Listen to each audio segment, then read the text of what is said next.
Hey, welcome to Cape Men. Thanks for being here. My name is David Drum, and what you're about to watch is the teaching portion of our Tuesday night men's group.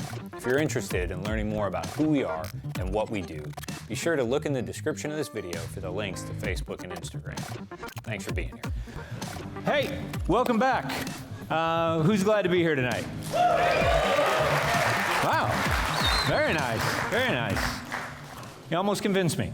Hey, if we haven't met yet, my name's Dave Drum, and like Chris, I get to serve on the lead team, which just means I get to serve alongside a whole group of guys that make stuff like this happen, make the conference happen, and everything in between, small groups, whatever it is. If it's under the umbrella of Cape Men, we get the opportunity to have our hands in it and make sure it's there for all of you to be a part of. So before I even get into what I'm going to talk about tonight, that song, that Brandon Lake song that we just sang, that word, hallelujah, that we repeated over and over and over in that song, that word is just an expression of praise, right? Over and over, and all the song is saying is like, hey, all I have is this word.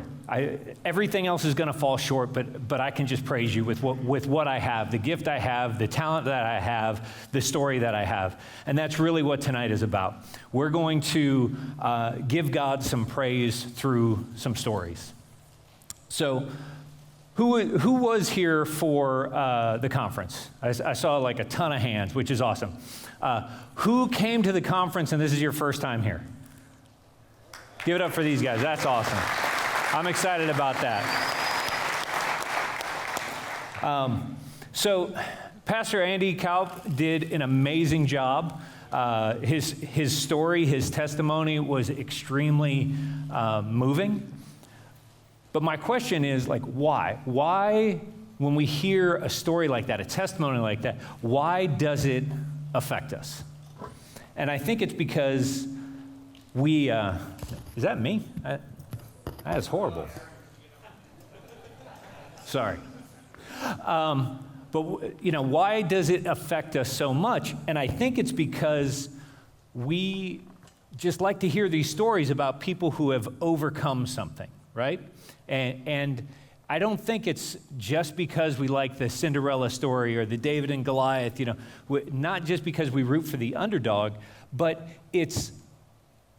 I think it's more than that. I think it's because in hearing how someone overcomes such a difficult time, such a difficult test to their faith and their identity, it gives us hope. Because I think when we see someone else crawl out of the pit that maybe we're in, we see that maybe there's a way out for us as well. And that's a big deal. So in 1 Peter chapter 3, Peter writes, "But in your hearts revere Christ as Lord. Always be prepared to give an answer to everyone who asks you to give you the reason for the hope that you have, but do this with gentleness and respect." That's what testimony is all about. It's about explaining your reasons. Who here has found hope in Jesus? Look around. Keep your hands up for a second. Look around. Look around. That's pretty much everybody in here, right? Okay. Your testimony is exactly what Peter's talking about. Always be prepared to give an answer to anyone who asks the reason for your hope. We're supposed to live in a way that people can see the hope that we have, but at some point they're going to say, well, why? Like I see this past that you have. I see all this stuff that you've come through. How is it that you can believe what you believe? How do you still have hope? Now, here's the thing. I think as guys, we overcomplicate this.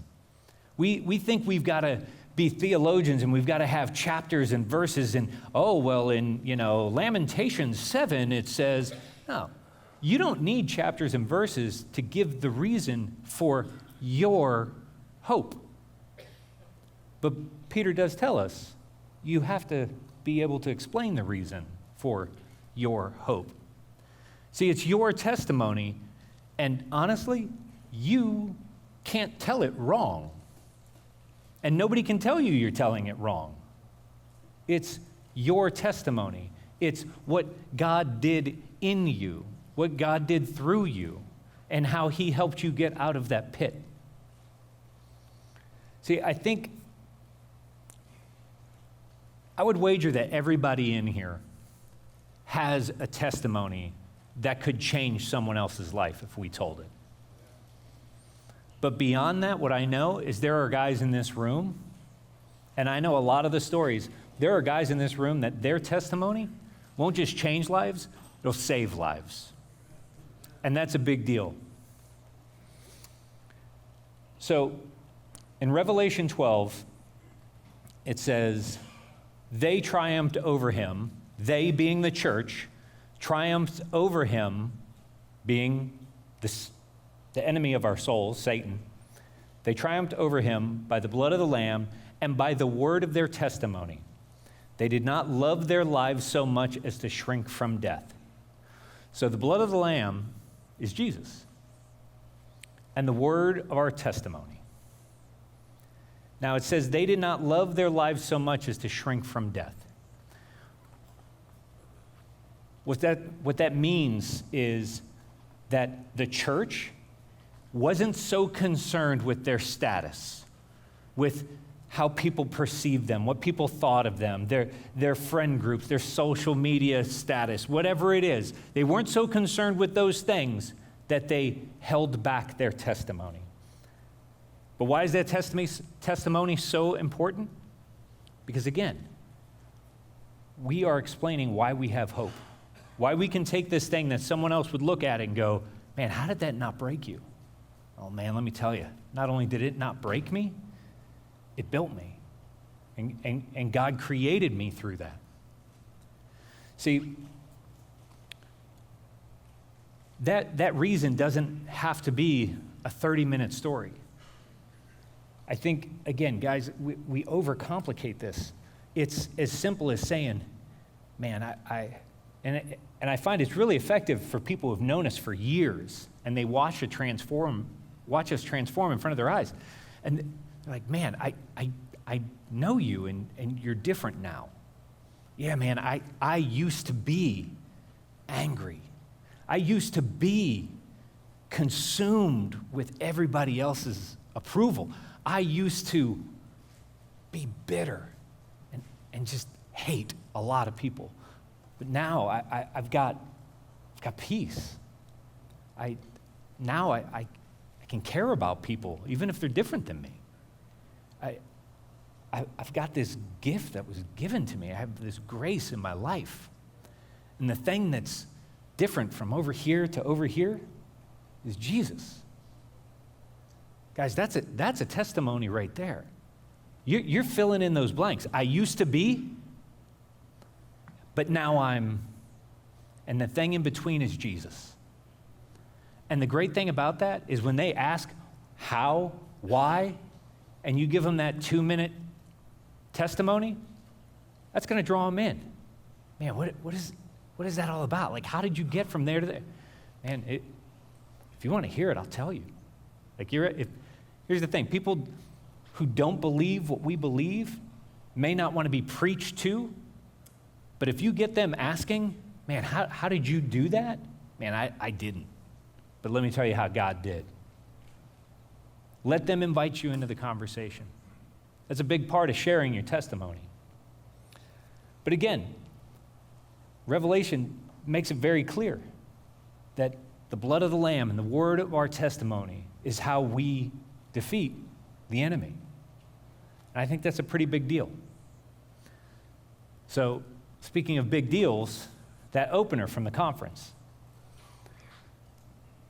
How many of you guys were affected by that?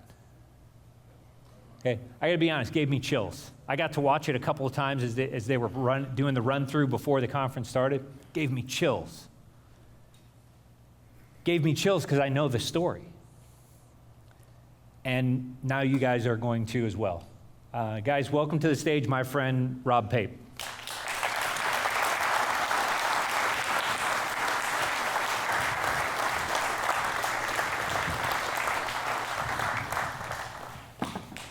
No, take your time. Chris, we need the microphone. Left and right's hard.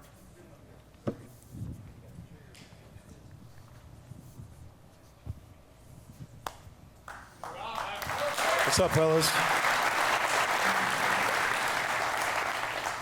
All right, so this is going to be so impromptu, our conversation, that there's not questions on my screen here that I'll scroll through. So, real quick, how long have you been coming to Cape Med? A little over 2 years. 2 years.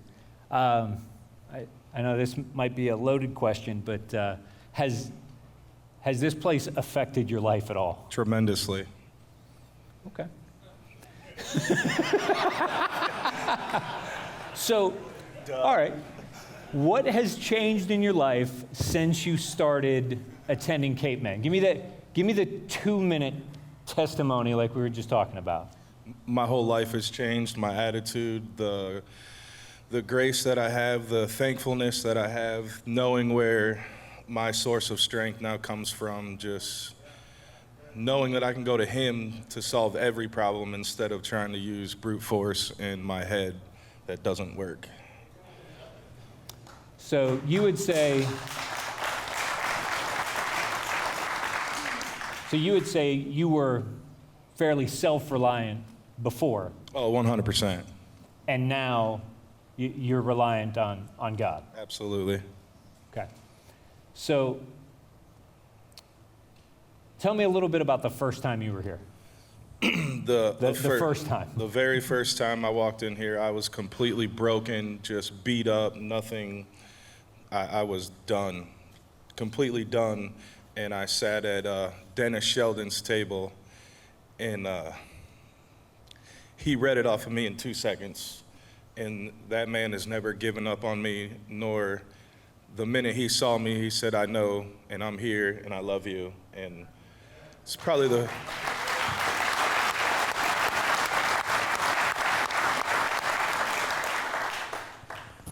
that's probably the first time I've ever heard in my life a man tell me he loves me. 100%. So what was going on in your head when you were sitting there that first night? It was actually 3 days after I planned to kill myself and actually tried to execute it to the fullest of my capabilities of doing it. So if that tells you anything, I was on my last hope of anything. Did you tell anybody at your table that the first night you were here? I don't think I opened up and said that night. I don't think I said 2 words. I don't think I said 1 word. I might have said my name. Okay. What about the second time you were here? I think that's when I opened up and was comfortable to talk to the men at my table. So I want to get more into your story so that guys really understand the transformation that's taken place. Dennis and I were talking about you earlier about what a trip 2 years has been. But let me ask you this. What was it that made you feel like you could come back the next week and open up to a group of guys that you spent, let's face it, an hour and a half with one time? I think the minute I walked through those doors, I knew God was in the room, and I knew I was safe and felt it. Like, it was hard to open up. I've never been that kind of person to even do, like, sitting here on the stage 2 years ago. I would have, I told you to go kick rocks. I'm not doing that. And just their conversation and really Dennis, like, just made me feel safe. So I want to take that moment to give a shout out, one to Dennis, but to all the table leaders for the culture you guys create at the table week in and week out. That's a big deal.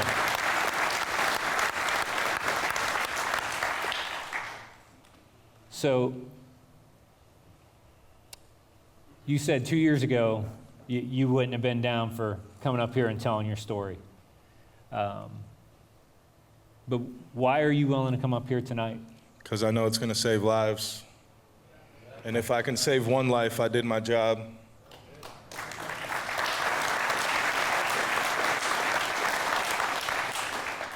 So, if you wouldn't mind, give me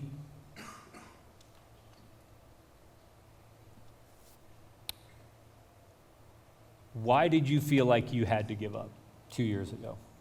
Life beat me down.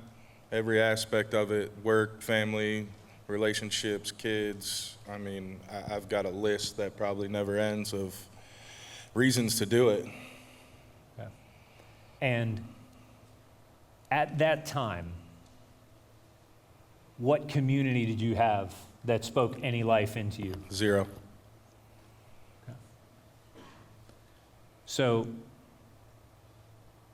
you lived every day in a culture that encouraged you to just shut up and get the job done.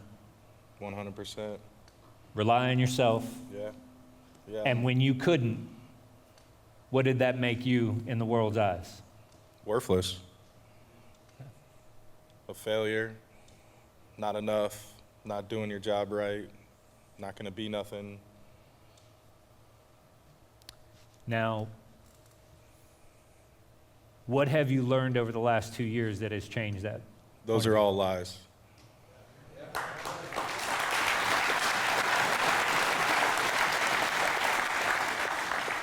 So, I know there's guys in this room who went on different mission trips with you. Because in those 2 years, you've been on, what, 3 mission trips? Yes, sir. So, what you guys don't know, where's my DR crew? The guys that went to DR with us.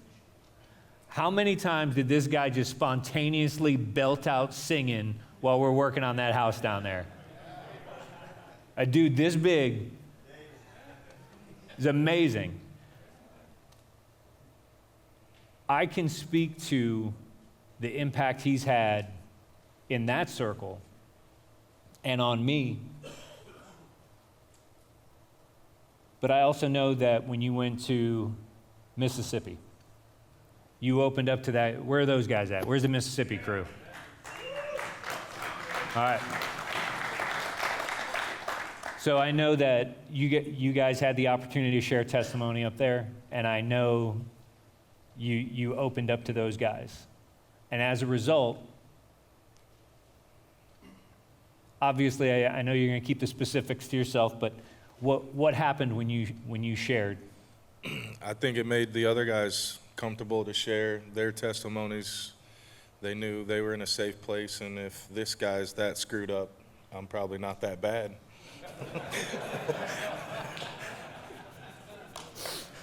So, the enemy of our souls wants to convince each and every one of us, you're the only guy who feels like that. You're the only guy, man, if they ever found out, what would they say?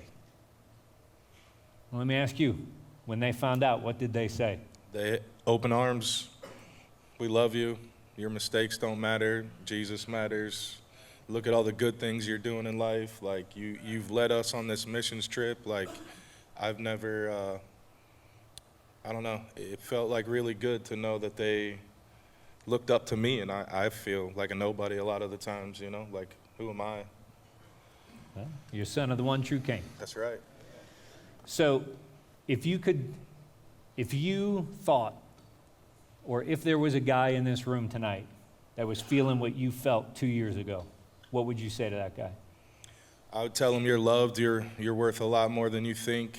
The enemy's lying to you right now. He knows that he can't stop you, and you're the only person that can stop you. And he's a coward.